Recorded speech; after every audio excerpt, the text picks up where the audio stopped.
पंचायतें हो, आज पूरा देश महाभारत नजर आ रहा है।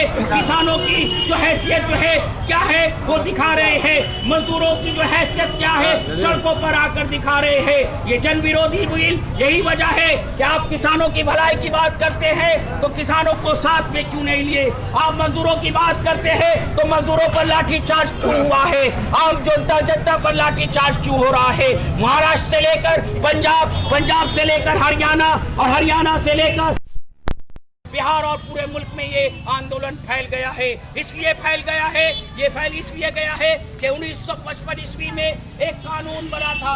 वो कानून क्या था, जिसको जो है एसेंशियल कम्युनिटीज एक्ट कहा जाता था। एसेंशियल कम्युनिटीज एक्ट ये है कि दाल, चावल, आटा, रोटी, तेल, नमक, ये तमाम चीज जो है जरूरी चीज है।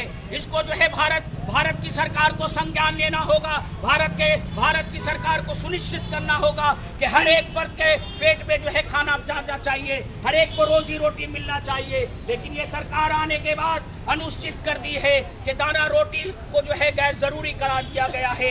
यही वजह है कि पूरे देश में हाहाकार मच रहा है कि अमेंडमेंट करके एसेंशियल कम्युनिटीज एक्ट से तमाम जरूरी खाने पीने की चीजों को बाहर कर दिया गया है और ये पूंजीपतियों के हवाले कर दिया गया है, अडानी अंबानी के हवाले कर दिया गया है, साम्राज्य के हवाले कर दिया गया है कि किसानों के गल्ला को, किसानों की जमीन को बोयाई करके वहां पर गल्ला उठाकर वेयर हाउस में रखेंगे, उड़ान में रखेंगे और जब लोग डिमांड करेंगे कि भाई हमको आटा चाहिए तो ये लोग बोलेंगे कि हमारे पास आटा नहीं है। ये लोग जो है चावल बोलेंगे तो बोलेंगे कि इस वक्त good evening friends, the local journalist में आप सबों का स्वागत है। इस वक्त हम मौजूद हैं वार्ड नंबर 77 में और चूंकि आप हमारे पीछे देख सकते हैं ऑल इंडिया फॉरवर्ड ब्लॉक की जानिब से फार्मर बिल 2020 जो कि संसद में पारित हो चुका है और कल प्रेसिडेंट ऑफ इंडिया उनका भी हस्ताक्षर हो गया, जो कि अब एक एक्ट बन चुका है। उसी एक्ट के खिलाफ में यहाँ पर एक प्रोटेस्ट आप देख रहे हैं ऑल इंडिया फॉरवर्ड ब्लॉक की जानिब से बुलाया गया है। आइए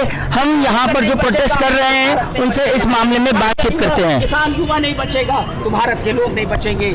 सर आपका नाम बताएं sir. Akhlakur Rahman Qureshi, All India Forward Bloc की तरफ से तमाम हमारे जो है comrades, All India Youth League और स्टूडेंट ब्लॉक के तमाम यहाँ हमारे शामिल है, TUCC के मेंबरान भी यहाँ शामिल है और आम जनता भी हमारी जो है समर्थन में यहाँ पे आई हुई है। हम लोग किसानों के हक में, अधिकार में, आम जनता की लड़ाई लड़ रहे हैं। पूरे देश में जो जन विरोधी बिल लाया गया है और पिछले दरवाजा से मोदी सरकार ने जून के महीने में पैंडेमिक के दौरान ऑर्डिनेंस लाया। अगर आपको किसान की भलाई की बात थी, ऑर्डिनेंस लाने की जरूरत क्या थी? आज सदन में सत्र बुलाते और सत्र का इंतजार करते, क्वेश्चन आवर में सवाल करते, किसान के हक के लिए। किसान के वहां पे एमपीज हैं, आज अकाली दल उनसे मतलब नाराज है, उनके सहयोगी लोग नाराज हैं। क्यों नाराज हैं? इसलिए कि किसान के विरोध जा रहा है, आम जनता के विरोध जा रहा है। पूंजीपतियों के लिए कानून बनाया गया है, अडानी अंबानी के लिए काम हो रहा है, देश बेच दिया गया है। जब राजनाथ सिंह बोलते हैं LAC पर कि हमारे LAC पर गलवान घाटी में 38,000 मुरब्बा किलोमीटर ये जो है हमारा जो है चाइना कब्जा कर लिया है, ये ऑफिशियली ऑन रिकॉर्ड पार्लियामेंट में जब राजनाथ सिंह बोलते हैं तो इसका मतलब क्या है कि वो कब्जा किया गया है या फिर उसको बेच दिया गया है। यही वजह हम लोग कहते हैं बीजेपी और भारतीय जनता पार्टी को, नरेंद्र मोदी की सरकार को, कि ये देश बेचने वाले लोग हैं। देश के एक एक रेलवे बेच दिए, एयर बेच दिए, एयरपोर्ट बेच दिए, तमाम एक एक चीज को बेच दिया जा रहा है। भारतवासी, भारत के लोग परेशान है। युवा रोजगार के लिए कह रहे हैं तो बोले पकोड़े तलो, पकोड़े बेचो। ये तमाम बातें किसानों के साथ अब मामला आ गया है। किसानों के गले पर मतलब उसकी नजर है और जो है अडानी अंबानी को जमीन अलॉटमेंट करने की बात हो रही है। छत्तीसगढ़, महाराष्ट्र, आंध्र प्रदेश, तेलंगाना में ये लड़ाई हम लोग बरसों से लड़ रहे हैं, लेफ्ट लड़ रहे हैं। गौतम नौलखा और श्रद्धा भारद्वाज जो है उसी की मिसाल है। 2 साल से इन लोगों ने उनको जेल में बंद कर रखा है, इसलिए कि गांव गरीब किसान आदिवासी की आवाज ना उठे।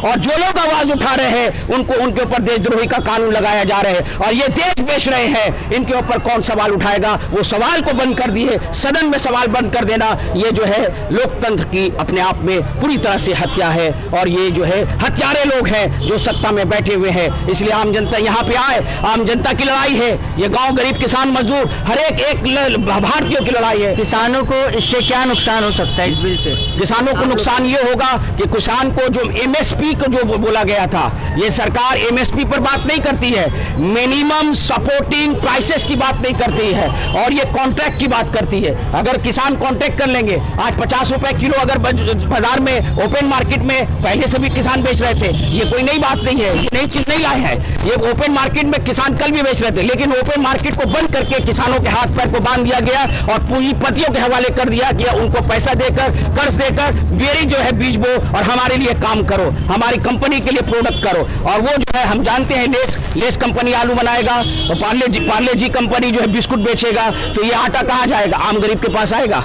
आम गरीब को जो है, जो आज 28 रुपया किलो जो है गेहूं खरीदना पड़ रहा है, हो सकता है कि आने वाले दिनों में 100 रुपया किलो खरीदना पड़े, इसलिए कि पूंजीपति वहां से एजेंसी कर लेंगे, तो वो एजेंसी जो है जब वो अपने कंपनी के लिए प्रोडक्ट करेंगे तो आम लोगों को रोटी तक नहीं मिलेगा। ठीक उसी तरह से चावल, इसी तरह से दाल, इसी तरह से तेल। आज देखिए, आज जिस तरह जैसे ही बिल ये सदन में लाया गया, पास हुआ है, पास होने के बाद तेल की कीमत बढ़ गई है, चावल की कीमत बढ़ गई है, हाहाकार मचा है, और आलू प्याज की कीमत बढ़ती जा रही है।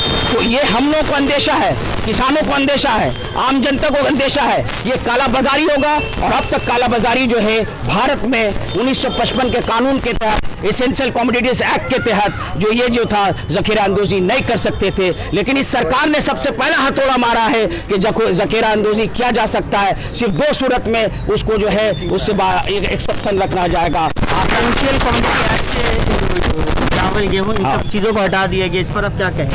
ये मतलब रोजी रोटी को तो पहले छीन लिया है, का मुकाबला सड़कों पर आकर करेगी। और एकमात्र मतलब जो है कि वाम जो है पार्टियां जो है, वाम जो है नजरिया के लोग पूरी तरह से सड़कों में है, कल भी थे, आज भी है और कल भी रहेंगे, और इनकलाब जिंदाबाद का नारा देंगे। शहीद भगत सिंह का आज यौम पैदाइश है, 113वीं यौम पैदाइश में शहीद भगत सिंह ने पूरे हिंदुस्तान में साम्राज्यवाद के खिलाफ, ईस्ट इंडिया कंपनी के खिलाफ लोगों को जागरूक किया था, और भारत की जमीन पर मर मिटने के लिए, किसानों की हिफाजत के लिए, आम जनता की हिफाजत के लिए अपनी जान का बलिदान दिया था। आज हम उसी के यौम पैदाइश में ये शपथ लेते हैं कि हम भारत के संविधान को बचाएंगे, भारत के किसान को बचाएंगे, भारत के युवा को बचाएंगे, भारत के हर एक व्यक्ति को बचाएंगे, और तभी हिंदुस्तान भारत बचेगा। और जब भारत बचेगा तो ये पाखंडियों को हम लोग जो है बाहर का रास्ता, जिस तरह से अंग्रेजों को बाहर का रास्ता दिखाए थे, उसके गोरों के ये काले गुलामों को, काले गुलामों के गुलाम को हम लोग जो है यहाँ से भगाएंगे और यहाँ मुल्क छोड़ने पर मजबूर करेंगे। सरकार से कुछ अपील करना चाहेंगे? सरकार है ही नहीं, सरकार तो जालिम है, जालिमों से फरियाद नहीं की जाती है, जालिमों के खिलाफ ये अलगाव किया जाता है।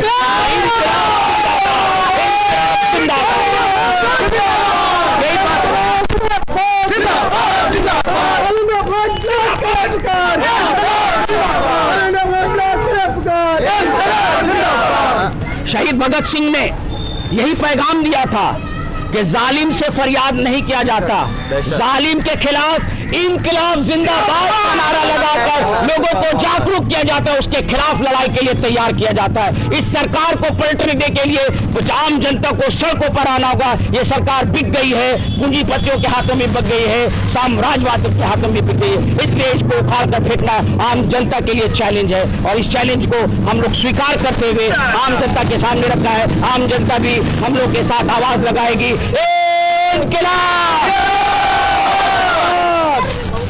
तो आप इस वक्त देख रहे थे, हमारे साथ मौजूद थे ऑल इंडिया फॉरवर्ड ब्लॉक के जो मेंबर्स हैं, तमाम लोग इस वक्त यहाँ पर प्रोटेस्ट कर रहे थे। आप द लोकल जर्नलिस्ट की वीडियोस को देखने के लिए यूट्यूब पर सब्सक्राइब करें, फेसबुक पर लाइक करें और ट्विटर पर फॉलो करें। जी, मैं मोहम्मद इकबाल अलीफ, वार्ड नंबर 77 कलकत्ता से। जी, बहुत बहुत शुक्रिया।